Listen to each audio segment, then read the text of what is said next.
Okay, little loves, are you ready for chapter 11 called School of the Indian in the Cupboard?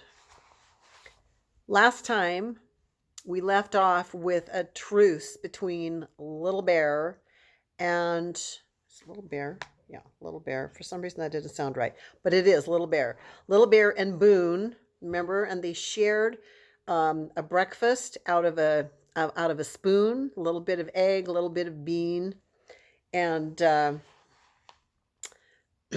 they were fighting, and Omri told them they had to knock it off because they had to get ready to go to school. School. He's going to take both Little Bear and Boone to school.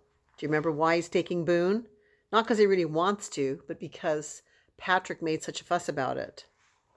And Patrick is threatening to tell everybody about the little plastic figures coming to life if Omri doesn't do what he wants him to do with this little cowboy. So I don't know. I don't think friends should blackmail each other, but that's the book. Okay, chapter 11. He brought them a low type of egg cup full of hot water and a corner of soap cut off a big cake to wash with, a big cake of soap. They stood on each side of the bowl. You know what an egg cup is? We used to use them in Canada a lot. They're just like a little stand that has a little, like it says, a little cup on it, and you put your soft boiled egg into there, and you knock the top off the egg, and then you just dip and eat the egg just like that. No toast, no nothing. You just eat it, and spoon it out of the shell and out of the egg cup. I used to eat eggs like that all the time when I was a kid. Little Bear stripped off his bandolier, which left him naked to the waist. Then he lost no time plunging his arms in and began energetically rubbing the whole top part of his body with his wet hands, throwing water everywhere. He made a lot of noise about it and seemed to be enjoying himself, although he ignored the soap. Boone was a different matter. Omri had already noticed that Boone was none too fussy about being clean, and in fact didn't look as if he'd washed or shaved for weeks. Now he approached the hot water gingerly. Do you know what it means, gingerly? Just very carefully, gingerly. Eyeing Omri as if to see how little washing he could actually get away with. "Come on, Boone, off with that shirt. You can't wash your neck with the shirt on," said Omri briskly, echoing his mother. With extreme reluctance and shivering theatrically, like making a big fuss about it, like woo, woo, woo, woo, like that, Boone dragged off his plaid shirt, keeping his hat on. "I should think your hair could do with a wash too," said Omri. Boone stared at him. "Wash my hair?" he asked incredulously. "Washing hair's for women, 'tain't for men." But he did consent to rub his hands lightly over the piece of soap, although grimacing, making that kind of a face, hideously as if it were some slimy dead thing, and wash at least the palms of his hands. Then he rinsed them hastily, smeared some water on his face, and reached for his shirt without even drying himself. "Boone," said Omri sternly, "just look at Little Bear. You called him dirty, but at least he's washing himself thoroughly. Now you just do something about your neck and, well, under your arms." Boone's look was now one of stark horror. "Under my arms?" "And your chest, I should think. I'm not taking you to school all sweaty." "Heck, don't you go running down sweat. It's sweat that keeps a man clean." After a lot of bullying, Omri managed to get him to wash at least a few more bits of himself. "You'll have to wash your clothes sometime too," he said. But this was too much for Boone. "Ain't nobody gonna touch my duds. And that's final," he said. "Ain't been washed since I bought 'em. Water takes all the stuffin' out of good cloth. Without all the dust and sweat, they don't keep you warm no more." Bet Boone is kind of smelly. What do you think? If he thinks sweat cleans you, and if he hasn't washed his clothes since he bought them. At last they were ready, and Omri pocketed them meaning he put in his pocket Little Bear and Boone, and he ran down to breakfast. He felt tense with excitement. He'd never carried them around the house before. It was risky, but not so risky as taking them to school. He felt that having family breakfast with them secretly in his pocket was like a training for taking them to school. Breakfast in his house was often a dicey meal anyway, with everybody more or less bad-tempered. Today, for instance, Adele had lost his football shorts and was blaming everybody in turn, and their mother had just discovered that Gillen, contrary to his assurances the night before when he had wanted to watch television, had not finished his homework. Their father was grumpy because he had wanted to do some gardening and it was raining yet again. I know I put them in the laundry basket, Adele was saying fretfully. If you did, I washed them, in which case they're back in your top drawer, said his mother. But you didn't because I didn't, and they're not. Now listen to me, Gillen. It's only a bit of history, one mini little castle to draw, and a tiny paragraph to write, said Gillen. I can do it at school. Stinking climate, muttered their father. Those onion sets will rot if I don't get them in soon. Gillen, did you borrow them? I've got my own. Omri ate his cereal in silence, grinning to himself and hugging his secret. He slipped a couple of cornflakes into his pockets. I bet Omri took them, said Adele suddenly. Omri looked up. Took what? My shorts. What on earth would I want your shorts for? It might be your idea of a joke to hide them, Adele retorted. This was not as outrageous as it sounds. It had, until very recently, been a common form of revenge, when Adele or Gillen had been specially unbearable for Omri to sneak some valuable possession and hide it. Now, however, Omri felt very, very far away from such babyishness and was quite insulted. Don't be stupid, he said. So you did, said Adele in triumph. I did not. You're red in the face. That's proof you're guilty. I swear, said Omri. They're probably under your bed, said their mother to Adele. Go up and have a look. I have looked. I've looked everywhere. Oh, it's starting to hail now, said their father despairingly. So much for the apple blossom. Under cover of the moans that went up about the prospect of no apples in the autumn and the exclamations about the size of hailstones, Omri slipped his coat on and ran through the bouncing ice lumps to school. On the way, he stopped under a protecting yew tree and took the little men out. He showed them each a large hailstone, which to them was the size of a football. Now, when we get to school, said Omri, you must lie very still and quiet in my pockets. I'm putting you in separate ones because I can't risk any fighting or quarreling. If you're seen, I don't know what will happen. Danger? Asked Little Bear, his eyes gleaming. Yes, not of death so much. You might be taken away from me, then you'd never get back to your own time. You mean we'd never wake up out of this here drunken dream, said Boone. If that's how you look at it, no, you wouldn't. But Little Bear was staring at him very thoughtfully. Own time, he said musingly. Very strange magic. Omri had never arrived at school with more apprehension in his heart. You know what apprehension is? It's like you're a little bit worried about what's going to happen. That's what it means.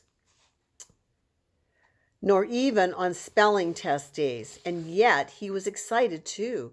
Once he had taken a white mouse to school in his blazer pocket. He'd planned to do all sorts of fiendish things with it, like putting it up his teacher's trouser leg. He had had a man teacher then, or down the back of a girl's neck, or just putting it on the floor and letting it run around and throw the whole class into chaos. He hadn't actually dared do anything with it except let it peep out and make his neighbors giggle. This time he had no such plans. All he was hoping was that he could get through the day without anybody finding out. Patrick was waiting for him at the school gate. Have you got him? Yes. His eyes lit up. Give. I want him.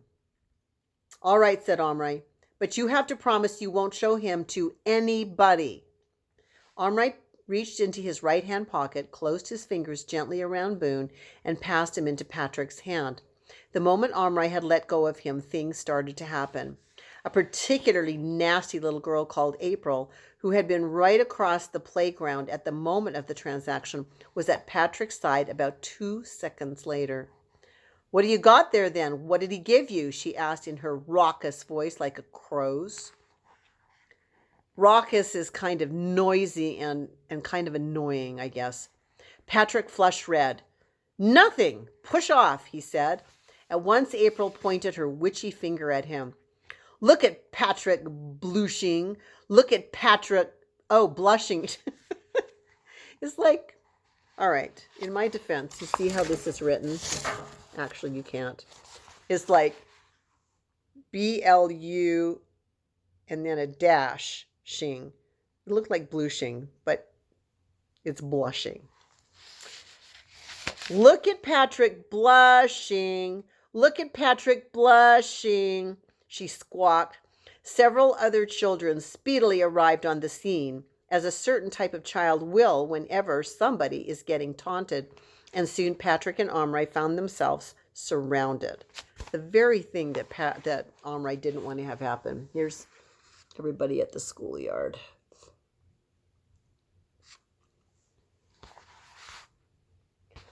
Okay, let's see.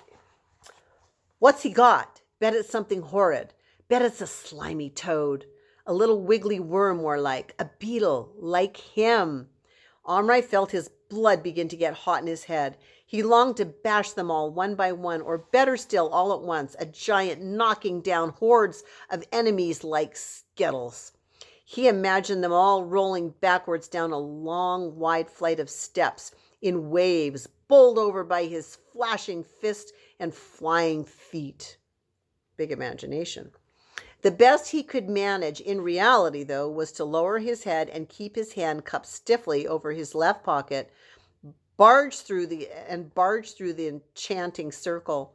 He caught one of them a good butt in the stomach, which was rather satisfying. Patrick was hot on his heels, and they belted across the playground and in through the double doors, which fortunately had just been opened. Once inside, they were relatively safe. There were teachers all over the place, and any kind of fighting or taunting, above a sly pinch or a snide whisper, was out. Patrick and Armright slowed to a walk, went to their places, and sat down, trying to look perfectly calm and ordinary so as not to attract their teacher's attention. Their breathing gave them away, though. "Well, you two, what are you puffing about? Been running?" They glanced at each other and nodded. "So long as you've not been fighting," she said, giving them a sharp look. She always behaved as if a little fight was a long step along the road to hell. Neither of the boys got much work done during the morning. They couldn't concentrate. Each of them was too aware of the passenger in his pocket. Both Little Bear and Boone were restless, particularly Little Bear. Boone was naturally lazier. He kept dozing off in the dark and then waking with a little jump that made Patrick very nervous. But Little Bear was scrambling about the whole time.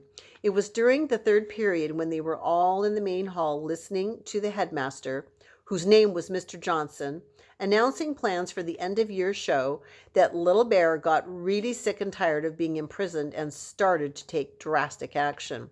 The first thing Armright knew, he was a sharp prick in his hip, as if an insect had stung him. For a moment he was silly enough to think that an ant or even a wasp had somehow got into his clothes, and he had only just stopped himself from slapping his hand instinctively against his side to squash it. Then there came another jab, sharper than the first, sharp enough, in fact, to make Armright let out a short yelp. "What do you think's going on here?" "Who did that?" asked Mr. Johnson irritably. Armright didn't answer, but the girls sitting near him began giggling and staring. "Was that you, Armright?" "Yes, I'm sorry. Something stuck into me." "Patrick, did you stick a pencil into Armright?" Such a thing was not unknown during assemblies when they were bored. "No, Mr. Johnson." "Well, be quiet while I'm talking." Another jab, and this time Little Bear meant business and kept his knife embedded. Omri shouted, "Ouch!" and jumped to his feet. "Omri, Patrick, leave the hall." "But I didn't," began Patrick. "Out, I said," shouted Mr. Johnson furiously. They left, Patrick walking normally and Omri dancing about, shouting, "Ow, ow," at every step as Little Bear continued to dig the needle point of his knife in. It'd be like him sticking a pin, right into your side, and he couldn't do anything about it right then. The whole school was in hysterics of laughter, and Mr. Johnson was frothing with rage. By this time, they reached the swing doors and departed. Outside they ran. Well, Patrick ran, and Omri performed a series of sideways leaps to the far end of the playground. On the way, Omri plunged his hand into his pocket, seized Little Bear, and dragged him out. The agony stopped. Safe in a sheltered corner behind some privet bushes, Omri held his persecutor at eye level and shook him violently, the way you shake a bottle of medicine. He called him the worst names he could possibly think of. When he'd run out of swear words, which was not for some time, he hissed like Mr. Johnson. "What do you mean by it? How dare you? How dare you stick your knife into me?" Little Bear dare. Omri keep in dark many hours. Little Bear want to see school place, not lie in hot dark. No breathe, no see, want enjoy. "I warned you you wouldn't. It's not my fault. You made me bring you. Now you've got me into trouble." Little Bear looked mulish. Remember that word mulish? It means stubborn and like he's not going to move off of the way he's feeling about it. But he stopped shouting. Seeing this evidence that a truce was on its way, Omri calmed down a bit too. "Listen, I can't let you see because I can't take you out. You have no idea what would happen if I did. If any of the other children saw you, they would want to grab you and mess you about. You'd hate it, and it would be terribly dangerous too. You'd probably get hurt or killed. You've got to lie quiet till school's over. I'm sorry if you're bored, but it's your own fault." Little Bear thought this over, and then he said a most astonishing thing. "Want Boone."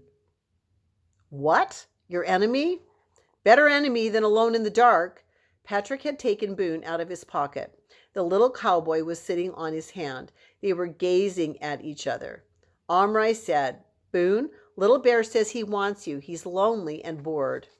"Well, ain't that just too bad," said Boone sarcastically. "After he tried to kill me, now he's come over all lovey-dovey. Listen, you redskin," he shouted through cupped hands across the yawning gulf between Patrick and Omri. "I don't care how lonesome you are. I don't care if you drop down dead. The only good engine's a dead engine. Do you hear me?" Those are fighting words. Little Bear turned his head haughtily away. Haughtily. Like that. "I think he's lonely too, really," said Patrick in a whisper. "He's been crying." "Oh, no, not again," said Omri. "Honestly, Boone, at your age." Just then they heard their teacher calling them from the school door.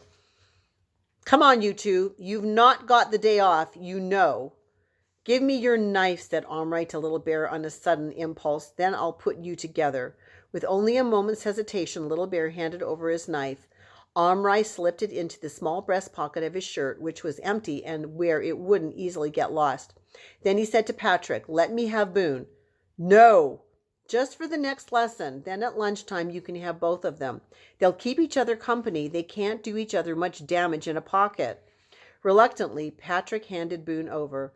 Omri held them, one in each hand, so they were face to face. "Be good, you two. Try talking to each other instead of fighting. But whatever you do, don't make any noise." And he slipped them both into his left-hand pocket, and he and Patrick ran back to the school buildings. And that's the end of chapter 11. And next chapter, chapter 12, is called Trouble with Authority.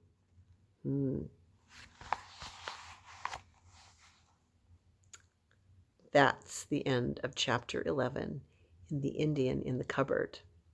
I hope you're enjoying this book because I'm having a good time reading it.